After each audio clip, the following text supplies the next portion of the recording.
know when it's going. Okay. Okay, I'm going to share my whole top screen rather than doing individual applications. Hopefully you can see that. Yeah, okay, I know you're being recorded. Right, hopefully you can see the top screen. I put this together because I've I'll get rid of that. Can you see the little control panels that are around, or is that okay? Yeah, Um, it's fine. but It's fine. it's fine, right? I put this presentation together because I've been trying to do astrophotography with a Flextube Dobsonian telescope. This was originally inspired, to be honest, by the smart telescopes. If they can actually get decent images out of Altair's mode, surely I could. So that's where this sort of experiment started, to be honest. Um, right.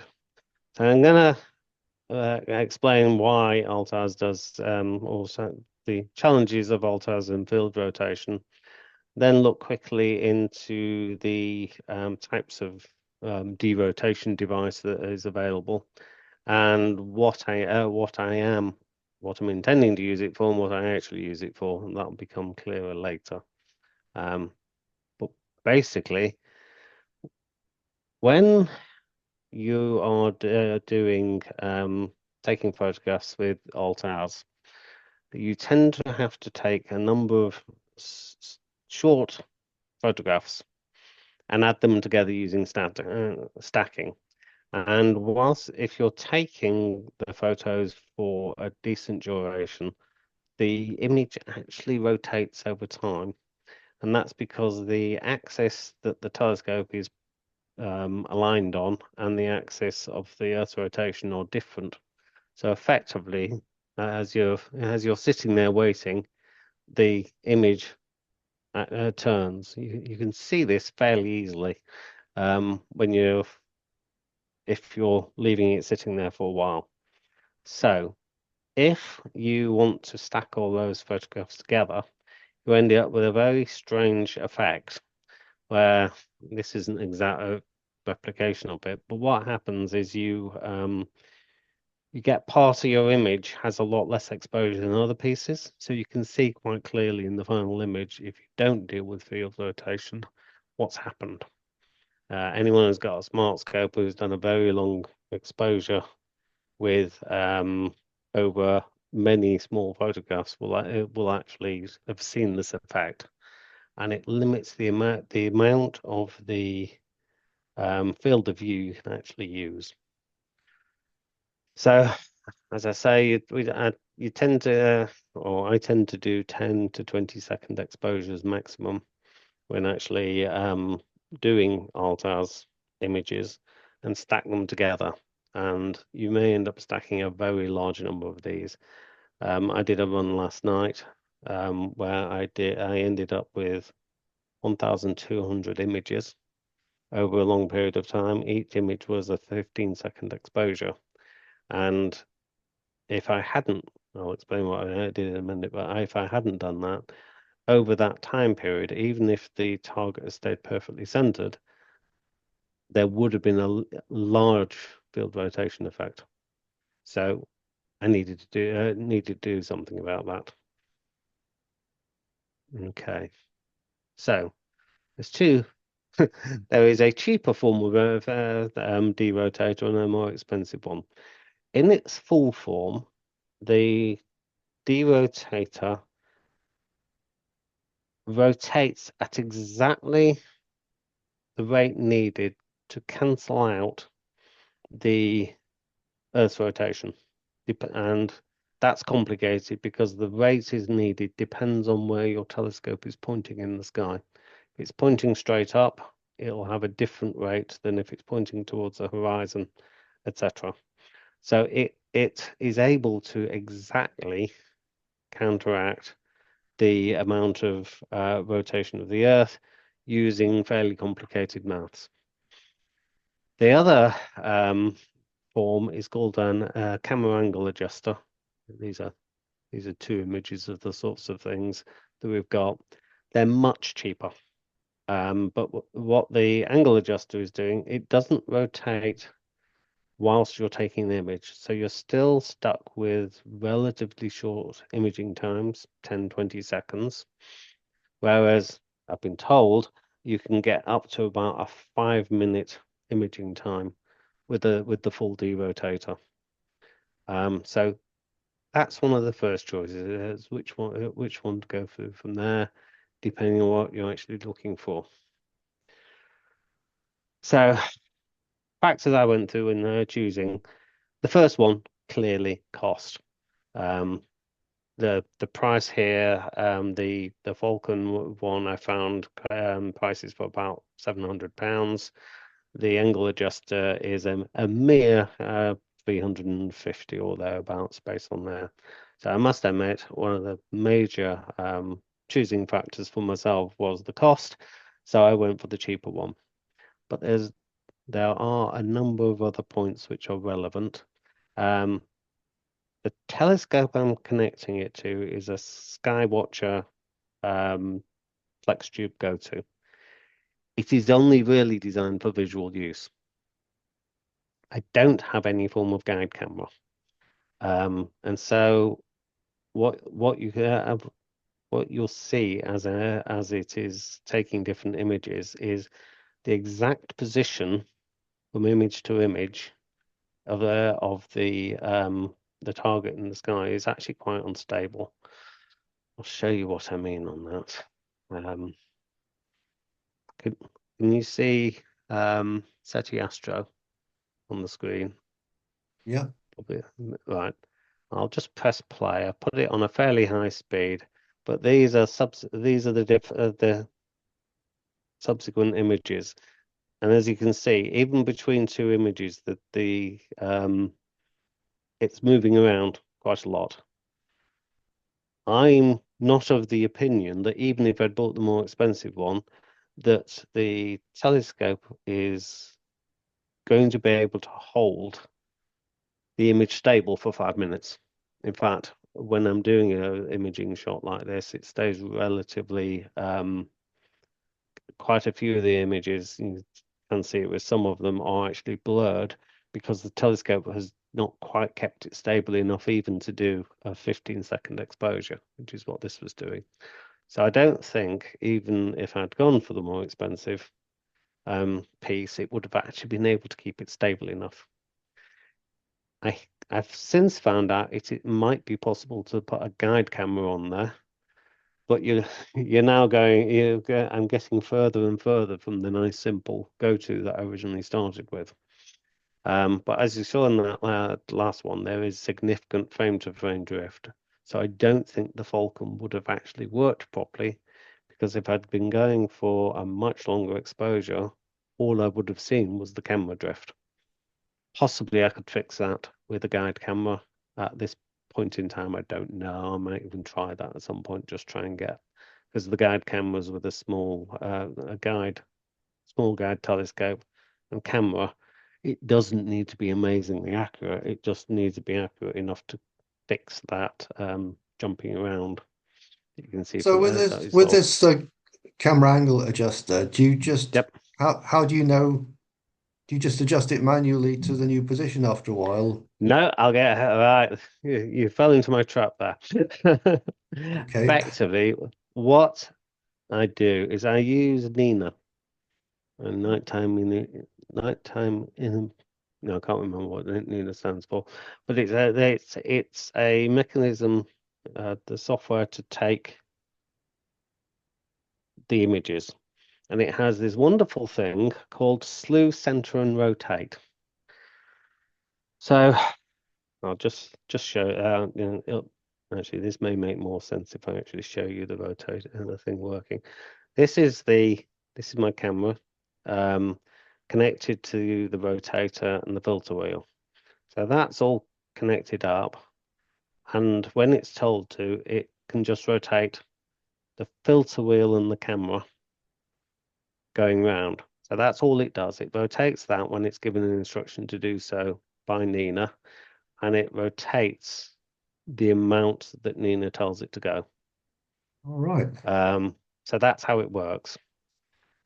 Now, what happens here is when you instruct it slew, center, and rotate, it slews the telescope to the target.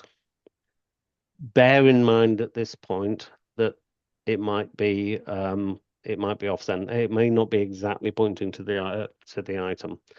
So it slews the telescope to the target, or at least where the telescope thinks that target is. It then takes an image and plate solves it. Based on the plate solving, it works out what angle the camera is currently pointing at, and therefore how much it needs to rotate the camera to have the camera in the position you've told it to be in.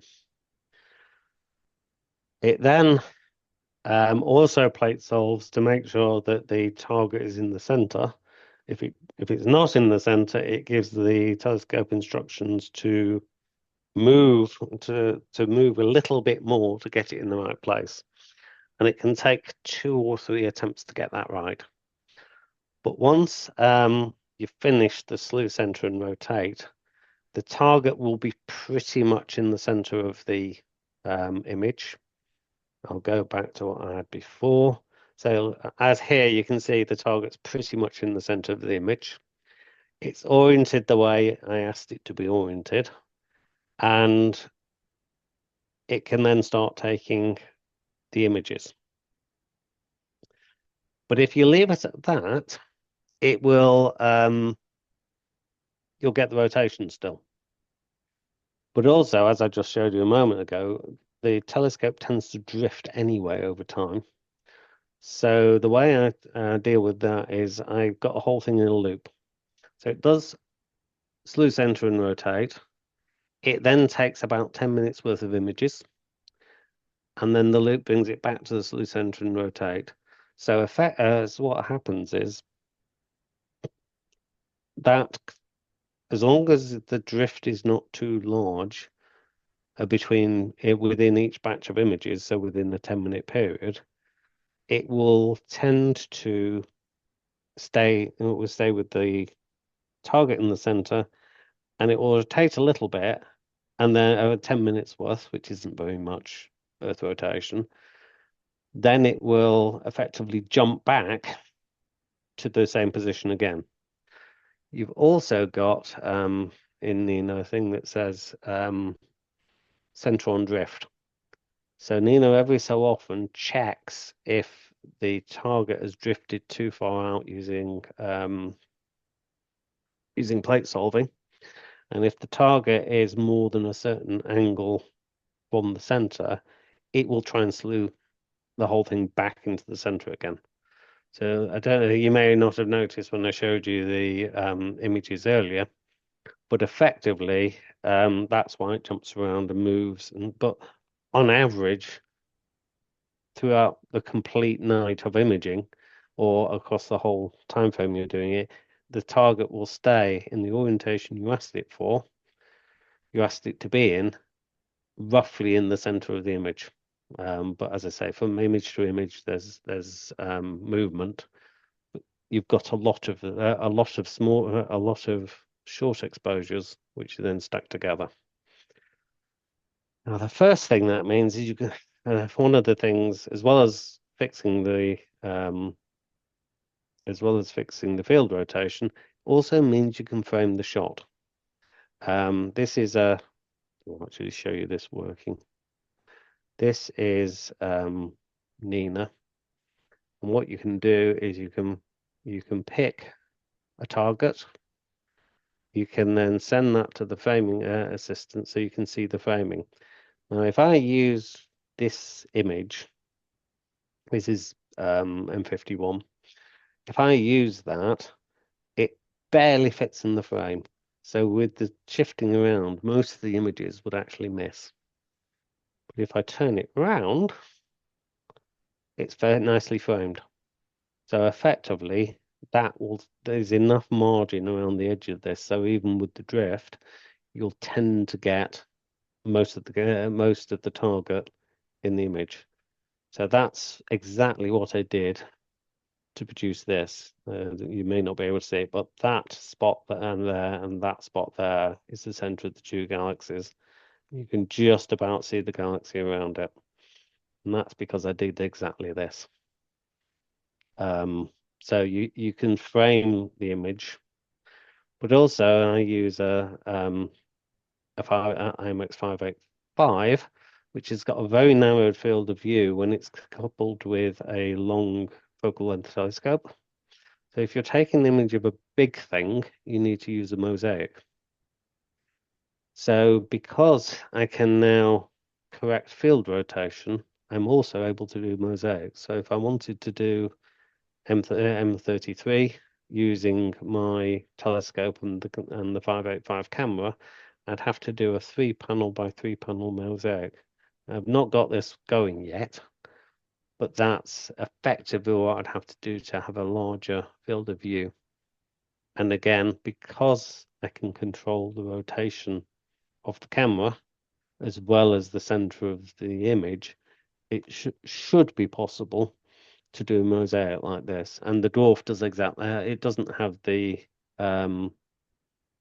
rotator in it. So if you're doing a mosaic like this with a dwarf telescope, you have to put it in EQ mode because it's got no other way of controlling field rotation.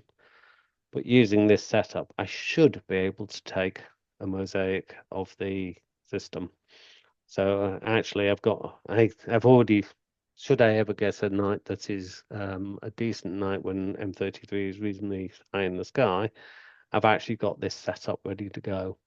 So I can take a multi-panel mosaic, run that through, and therefore actually work out and add them all together using the mosaic mode in Civil, and I should be able to actually get a good mosaic of M33 or any largest thing just by actually using the rotator in the camera and taking lots of relatively small shots in Altaz mode, adding them all together, and then to get each individual panel, then bringing all the panels together to actually get the mosaic. That would be That pretty makes amazing if sense. that's possible, wouldn't it? It should work. I'm still experimenting. I haven't had a decent night with the taking individual ones. As I said earlier, I mean, you saw how the image was knocking around and the amount of back and the amount of noise I have in the images. So I'm still getting to the point where I can process those things properly. Once I get that to a reasonable quality, and I'll move on to attempting a mosaic. But it should be possible. Are there any Based issues with tracking past the meridian? No, Altaz doesn't that it has many problems, but that's not one of them.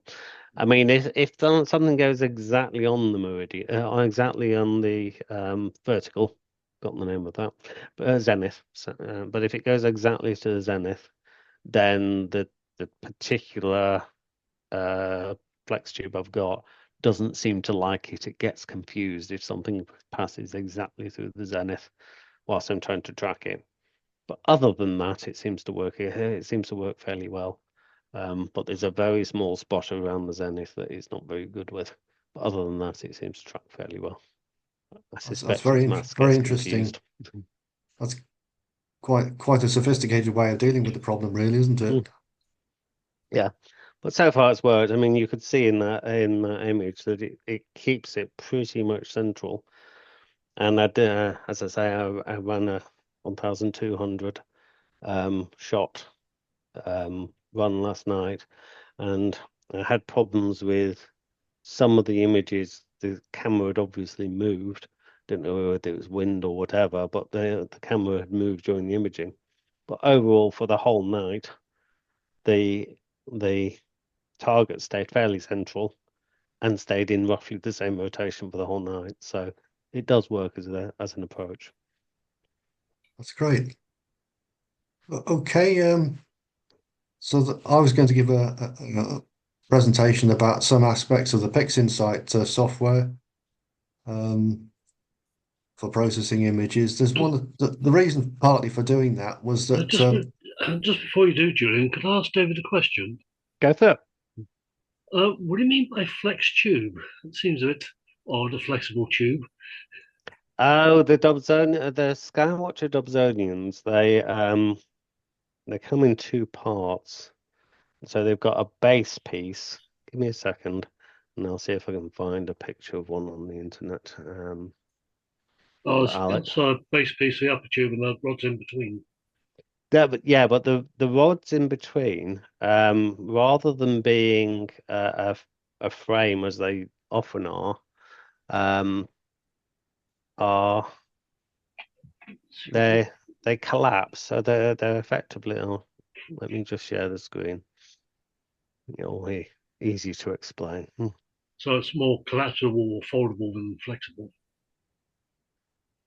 Yes, collapsible. They call it flex tube, but Oh, I see. effectively, this piece is on All right. runners. Those runners collapse down into the piece. So when you're transporting it, it's only the length of the main piece plus the little the thing that's carrying the focuser. So it's probably about half as long when it's collapsed as it is when it's actually I ex see. fully extended, and they call that a flex tube go-to. Um, Right. when I originally bought it, I was buying it for visual astronomy. I had no plans at that point um, to do astrophotography at all. So it's a bit of an oddity, Yeah. and it's not really designed for astrophotography. Um, Having said that, I've got some decent results out of right. it. So And then you must have brought a motor kit to make I actually I driving it. actually bought they do a go-to version of it, so I actually bought the go-to in the first place. Ah, I see. Thank you. And that's the thing. The tracking is great for pointing at for visual astronomy, but the camera sensor that I'm using is very small, so it's effectively a very high magnification that it's using. Um, so even a slight even a breeze um, hitting it is enough to actually make it jiggle, and that's part of what's causing the problem. Yeah, I think with that telescope, with the camera I've got, each pixel is half a second, arc second in size. So it's very small pieces. Literally M51 just fits in the frame. I'm not quite It's advanced enough to understand what you meant there. right. Basically, as I say, it's a Right. very high Yeah. magnification telescope. Effectively, it's the equivalent to putting about as big as sorry, a smaller focal length, therefore as big a magnification on the telescope as it can do. I've also originally tried it with a Canon SLR on it, which has got much bigger pixels.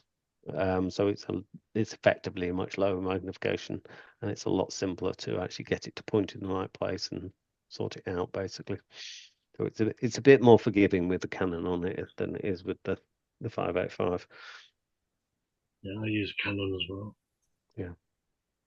Okay, sorry to interrupt, Julian. no, it's No. fine. Sorry. Um, okay, we'll take a look at some of the Pixinsight software. The reason for doing this really is that one of the other YouTube videos, one of the earlier ones that Tony made, explained how Pixinsight could be used to process Hmm. nebula images mostly. But because of time constraints, he didn't actually cover the stacking in Pixinsight. So um, I thought we'd have a look at the stacking today, and there's another reason for doing that as well, because Pixinsight have recently introduced an extra little module in the stacking option, and I wanted to demonstrate how that worked. And there's another feature of Pixinsight which has been released recently, which is for it's an option for stretching, one of the stretching options for stretching photographs after they've been processed in the earlier part of Pixinsight. It's called Multiscale Adaptive Stretching, I think. And it's supposed to be an alternative to some of the other stretching techniques in Pixinsight. Okay, Interesting. so Well, I've been playing a lot with the new things in Sewell, and I think they've also moved those over to Pixinsight as well, as far as I can tell.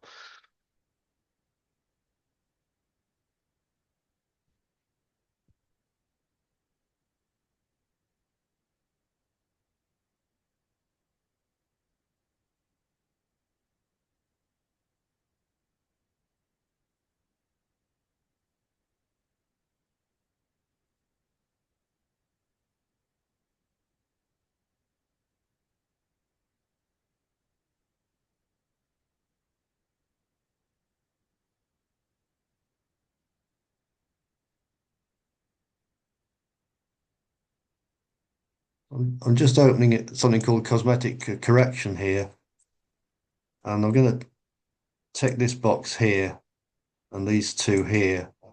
This part of the software deals with any defects in the hot and cold pixels in the camera and to remove them. So I'll just move that over there. So the cosmetic correction will be labeled process 1 like that.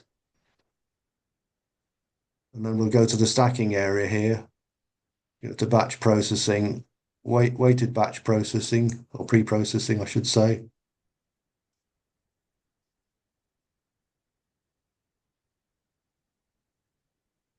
We'll start with the C star. I'm just using the lights on their own. I'm not using the bias darks or flats because the lights have the darks automatically removed from them in the C star, so it's really sorted out the darks already.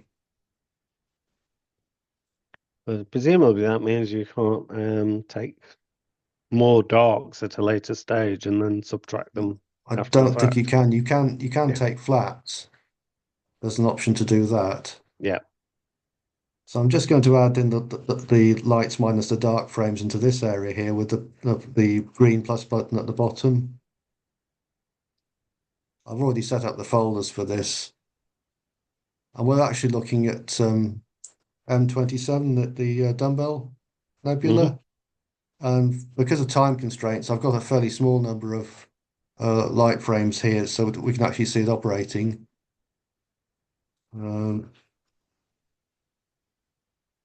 Yes. I was running a restack on the dwarf and So we've it got took ages. 48 Mm. light frames here. Yep. I've got the output folder down the bottom here for the required folder I want to get to. And this is the new part here where it says frame selection here. This allows you to set various criteria of which frames you're going to eventually stack. So we're going to tick that box here. We're also going to tick this where it says interactive there. We then move to the calibration part of the software here. I'll just click that. And for here, you can just see here it says cosmetic correction automatic. Mm-hmm. Well, we've already set up a special process here for doing that. So we untick the automatic. And then in this drop-down box, we can find our process 1 that I set up earlier and add that in. Yep. Just add that in. And just check the output folder here is what we hope for, which is down here. And then I'll press the run button down here, which should hopefully start the stacking.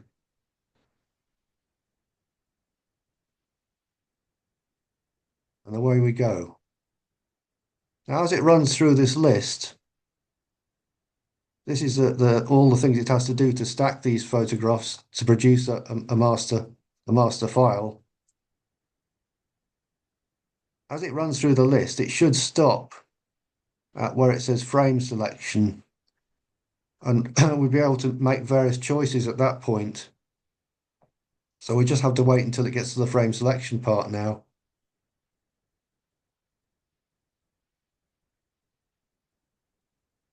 So hopefully it won't be too long.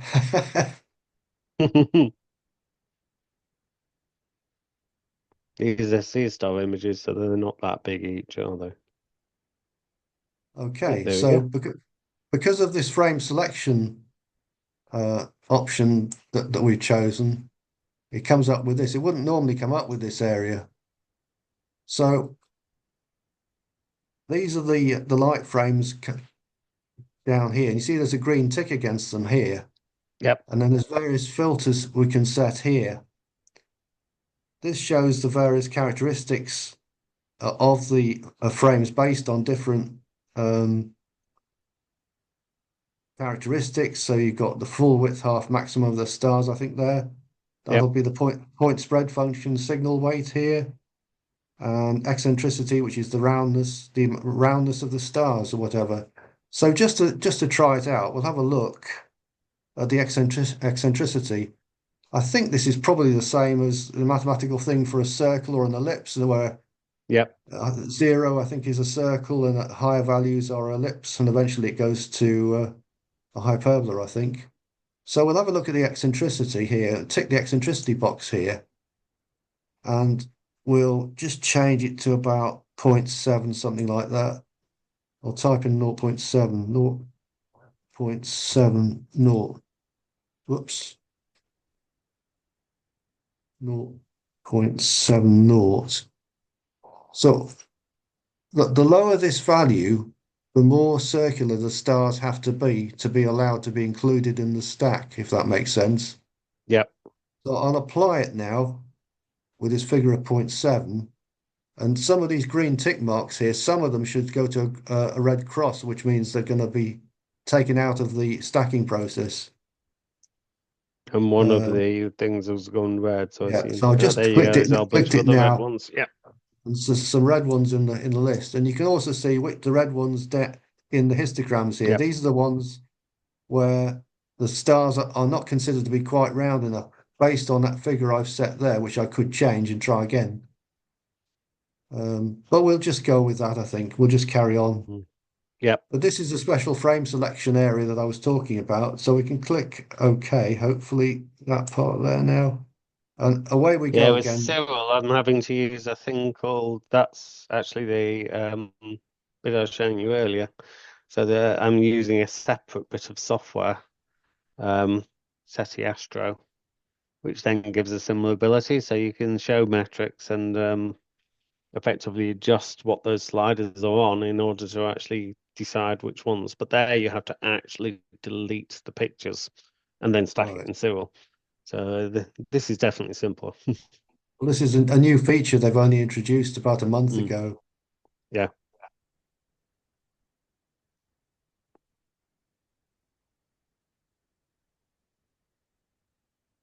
So we're almost there.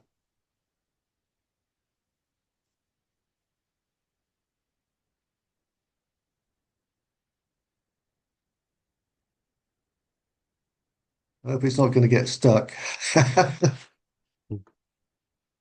You've shown the bit you want to show anyway.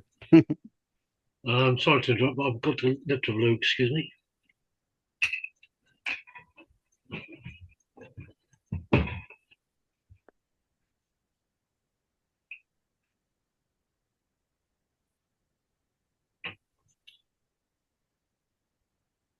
Watching what it's actually saying.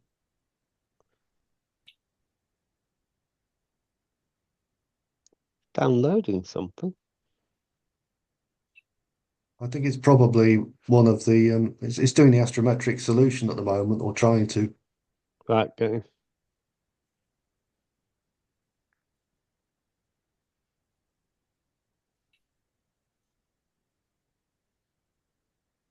Okay. So basically, you picked the parameters to choose the quality of the data on, and then only stacked the best pictures.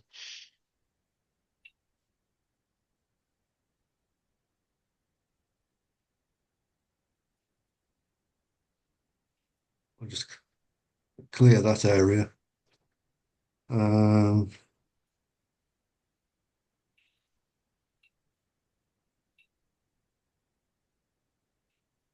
Trying to remember which folder it's in now. Yeah, no, that problem.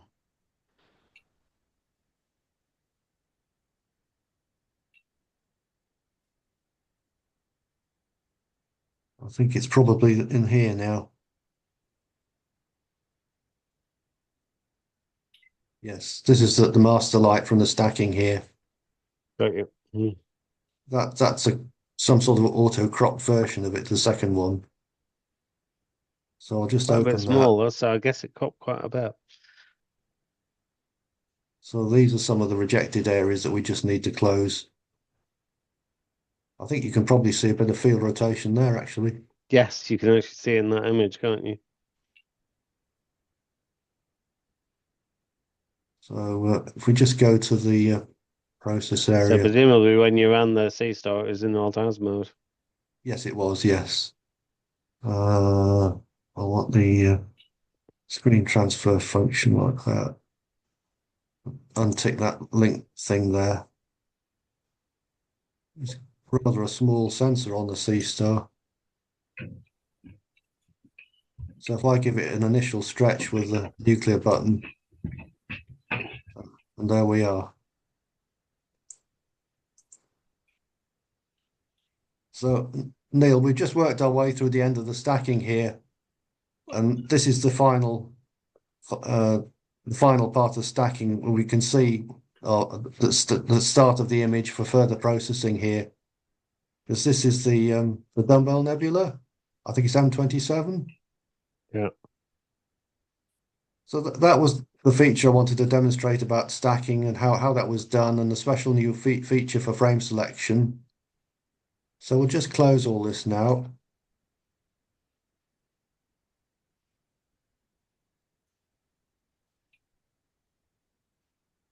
And there's another feature we're going to look at, which is the multiscale adaptive stretching. So I'll just open a project file here to show how this works. What I've done here is I'm basically following the same steps that Tony did in his other YouTube video, where Tony did a long video about an hour and a half about Pixinsight. And all these are these items up and down the screen here are the same ones that Tony was using.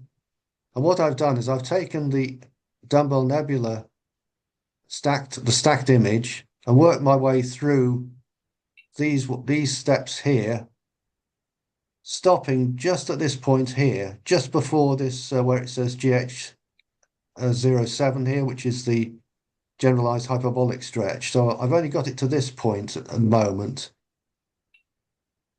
So now we look at the new process that Pixinsight have introduced. I've got it loaded here, which is the multiscale adaptive stretch process. So what we need to do is to have a look at the preview. I need to reset various things here.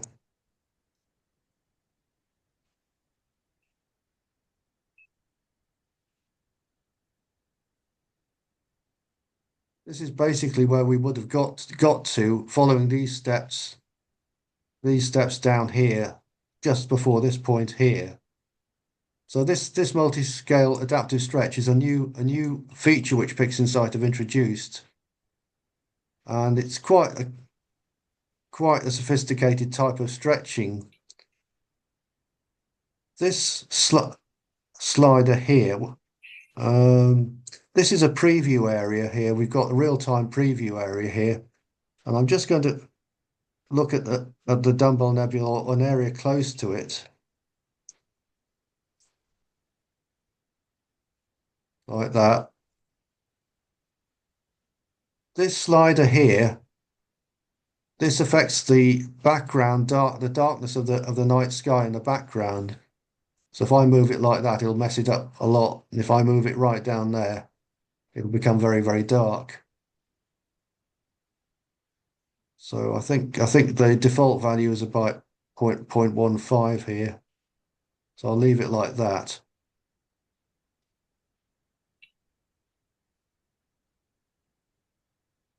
The aggressiveness changes what they call the shadow clipping point, and the higher the value of the clipping point, we're nearer to the main peak of the histogram.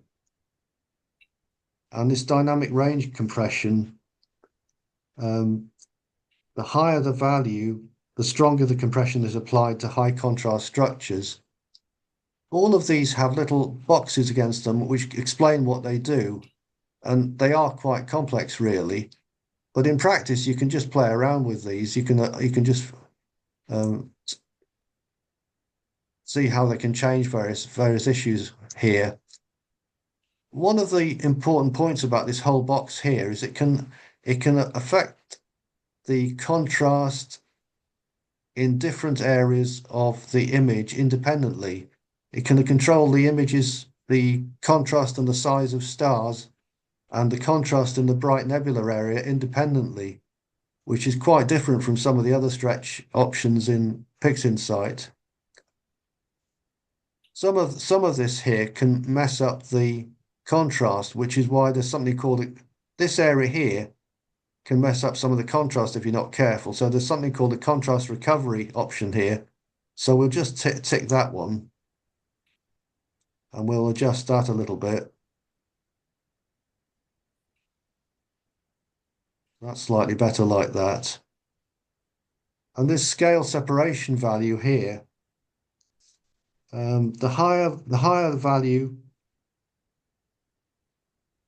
affects larger stars, and if you set it to a low value, it affects smaller stars.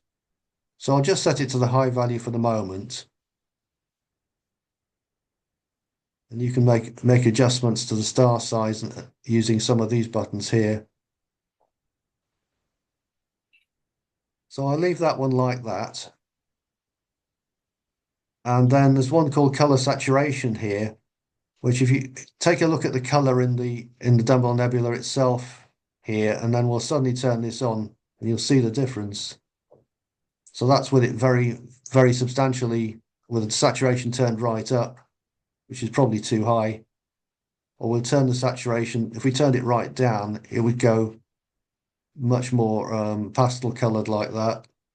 So you're probably going to want it somewhere in the middle here.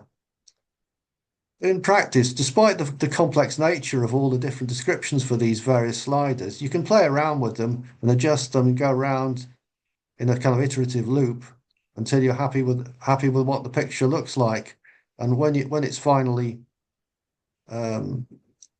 satisfactory, you can just apply it, clicking the square button down here, apply it to the main image, and then move on to the other steps in this sequence down here. So this multi-scale adaptive stretch is an alternative to some of the other options here. I'll just close that one here now and close the preview again. Because we've stored this here and we haven't actually moved on, we haven't actually applied it to this. This GHS 07 here, or generalized hyperbolic stretch, is the step that Tony showed in his video.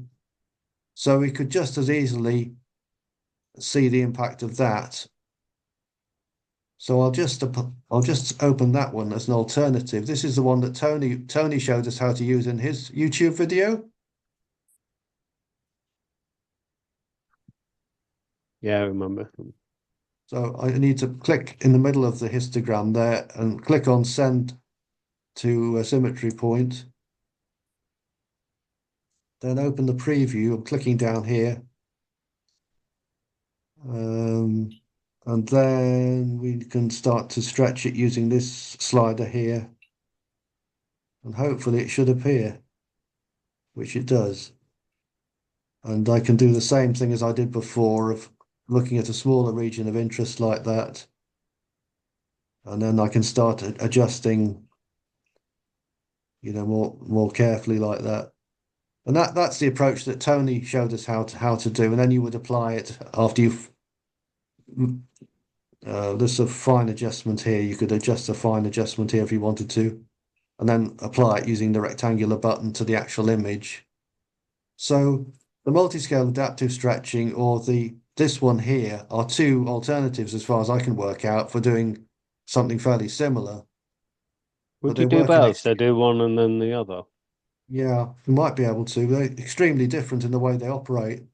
But this is the reason for mentioning this is that this multi-scale adaptive stretch is a recent a recent feature introduced by Pixinsight.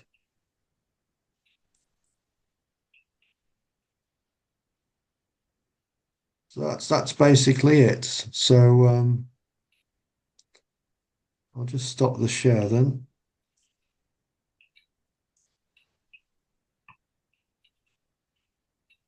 Okay, I think that's quite a specialized type of area, really, but it's quite interesting to see what Pixinsight are doing, really. You know, they've made various improvements at intervals Yeah, over a considerable period of time. So I guess that's one that's of the end of both of our presentations. I'll just Mhm. stop the recording now.